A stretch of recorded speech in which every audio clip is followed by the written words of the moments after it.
Good morning! Good morning, good morning, good morning, good morning, good morning sa ating lahat. Napakagandang umaga at napakaganda ng panahon na binigay sa atin ng ating Panginoon. Blessed morning everyone. Sama sulok tayo ng mundo. I love you all. At ito at isang kapagpalang umaga na naman. Kaya samahan nyo si Siman TV Vlog sa video na ito. And morning. I played it innocent, a feel of discontent.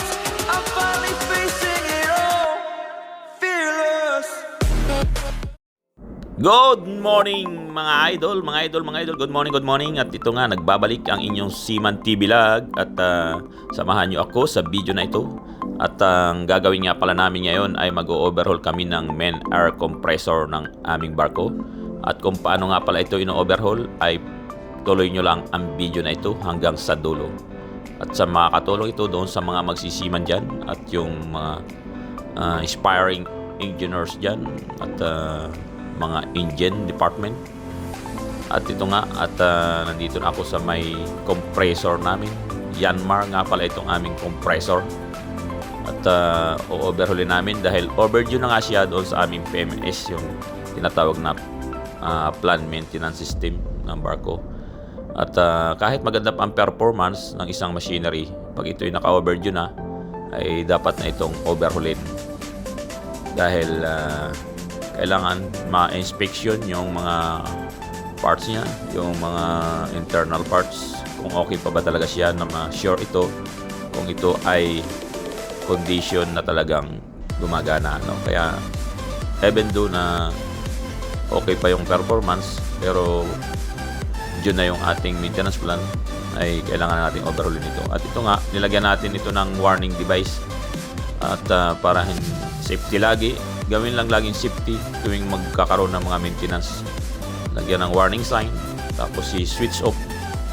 At para sigurado na hindi yun ma-i-start, at laging ugaliin sa toolbox meeting yung mga risk assessment para laging safety ang lahat. Ganun lang lagi ang gagawin sa barko, at ingatan ang bawat isa. Ganun din ang ating mga machinery na ating mga kasama sa hanap buhay. At ito nga, inumpisa ng ating mga magagaling na engineers, mga good engineers, masisipag. Yan, ating mga kasamang engineers. Binanata na at tinira na, baka tirahin pa ng iba.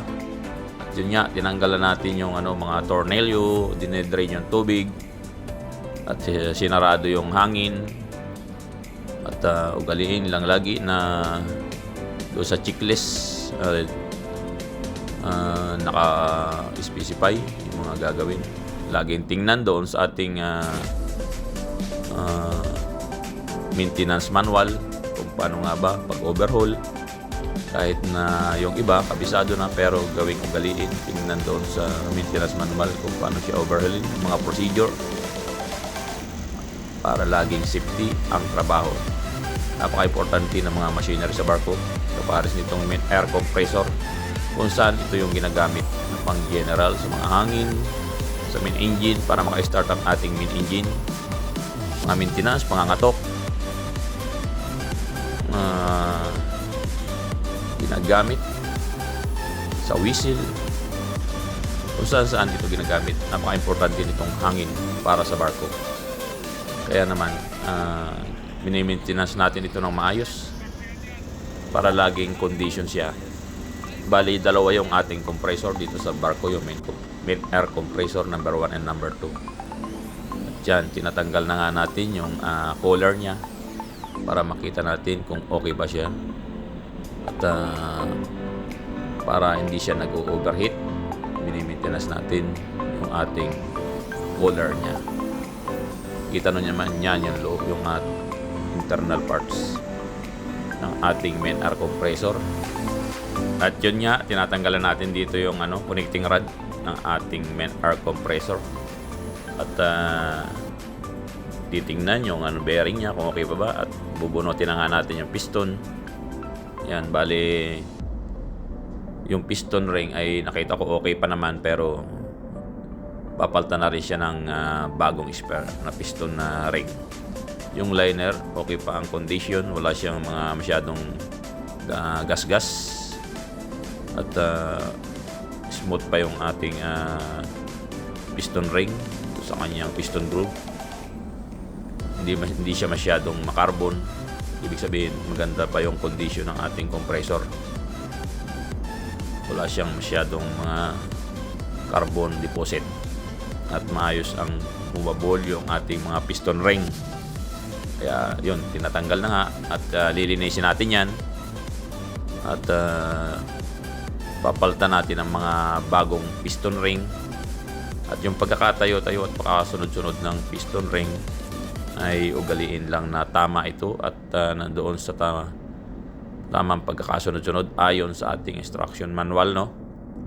At yan nga, may number yan doon sa ibabaw ng piston sa may dulo.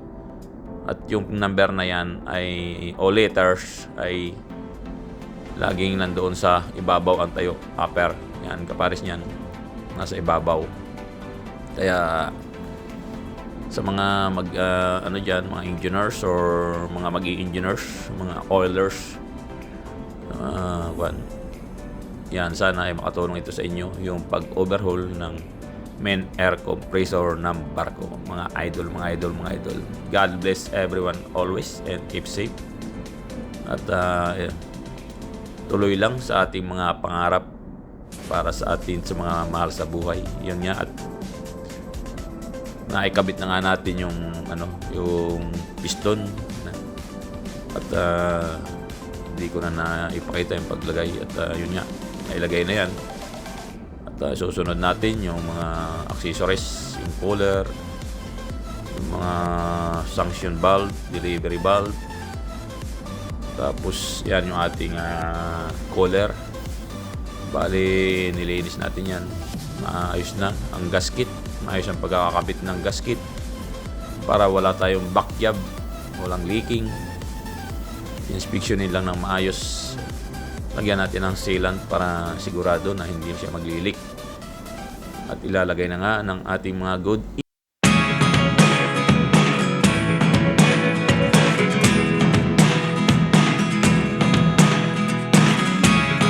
Never really know what's going on. Look at me sometimes like all you want to do is run. Hear me out, hear me out.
paghihiwa-hiwalayin para hindi magkabali-baliktad.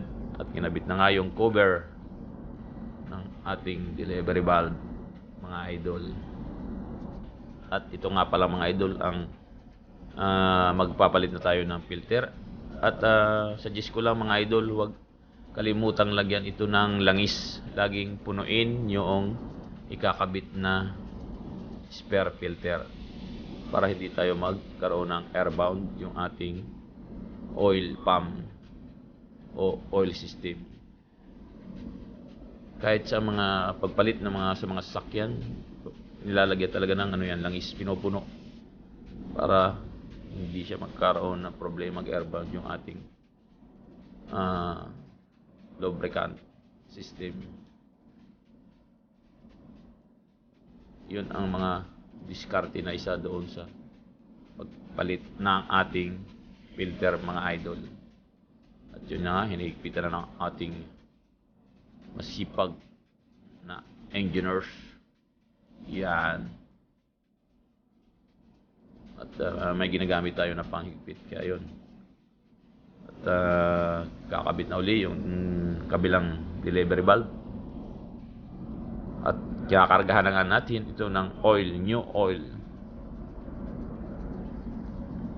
para smooth na naman ang takbo ng ating main air compressor. Napaka-importante nitong main air compressor sa barko, mga idol. Isa ito sa main parts na importante sa barko. Maraming pinagagamitan.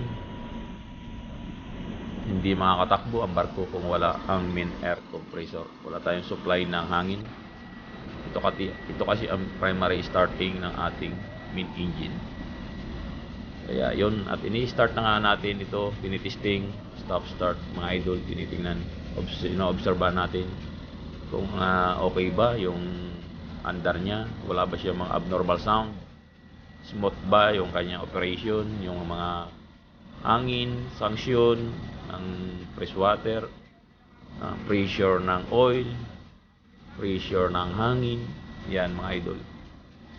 Medyo mataas yung ating dito, yung oil pressure, kasi nga bago pa yung ating langis, yung pa niya, yung viscosity niya ay medyo mataas pa, kaya ibig sabihin maano pa yung disco niya, malapot, kaya mataas pa ang pressure. Once na medyo uminit na yan, lalabnaw na yung ating langis, medyo bababa na yung ating pressure, magkabalik na doon sa normal. At yun nga, yung pinaka-lubricant, tinitingnan yan doon sa itaas, supplyan doon sa sanction ng ating balbula, no? Kaya yun, at maraming salamat mga idol, mga kabaro, mga kasiman, sa iyong pag-nanood sa aking video na ito. Sana ay makatulong ito ng maayos sa inyo at magkaroon kayo ng idea kung paano in-overhaul ang main air compressor ng barko. Kaya binabati ko uli kayo ng magandang araw, magandang buhay, smile lang lagi at laban sa buhay. Mabuhay and love you all, and mama chup chup. Successful ang ating overhaul. God bless us all and see ya to my next vlog. Chup chup.